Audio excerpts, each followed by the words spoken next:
बहुत पुरानी बात है। एक जंगल में एक गुरुकुल था जिसमें बहुत सारे बच्चे पढ़ने आते थे।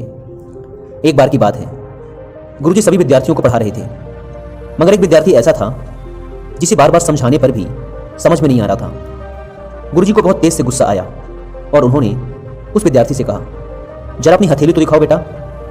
विद्यार्थी ने अपनी हथेली गुरुजी के आगे कर दी।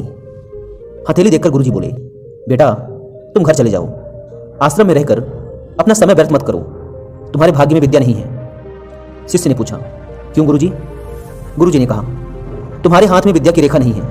गुरुजी ने एक दूसरे होशियार विद्यार्थी की हथेली उसे दिखाते हुए कहा, यह देखो, यह है विद्या की रेखा, यह तुम्हारे हाथ में नहीं है, इसलिए तुम समय नष्ट ना करो, घर चले जाओ और वहां अपना कोई और काम देखो।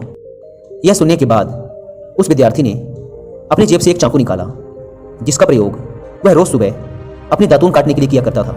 उस चाकू की पैनी नोक से उसने अपने हाथ में एक गहरी लकीर बना दी। हाथ लहूलुहान हो गया। तब वह गुरुजी से बोला, मैंने अपने हाथ में विद्या की रेखा बना ली है गुरुजी। यह देखकर गुरुजी द्रवित हो उठे और उन्होंने उस विद्यार्थी को गले से लगा लिया। गुरुजी बोले, तुम्हें विद्या सीखने से दुनिया की कोई ताकत नहीं रोक सकती बेटा। दृढ़ निश्चय और परिश्रम हाथ की रेखाओं को ही बदल देते हैं। दोस्तों, क्या आप जानते हो विद्यार्थी कौन था? वह विद्यार्थी आगे चलकर महर्षि पणिनि के नाम से प्रसिद्ध हुआ, जिसने विश्व प्रसिद्ध व्याकरण अष्टाध्यायी की रचना की है। इतनी सदियां बीत जाने के बाद भी, आज 2700 वर्षों बाद भी विश्व की किसी भी भाषा में ऐसा उत्कृष्ट और पूर्ण व्याकरण का ग्रंथ अब तक नहीं बना। तो दोस्तों, इस कहानी की शिक्षा यह है कि लोग चाहे जो भी बोलें, हम हर एक को गलत साबित करते हुए अपनी लगन और परिश्रम के दम पर जो चाहें वो सब कुछ हासिल कर सकते हैं।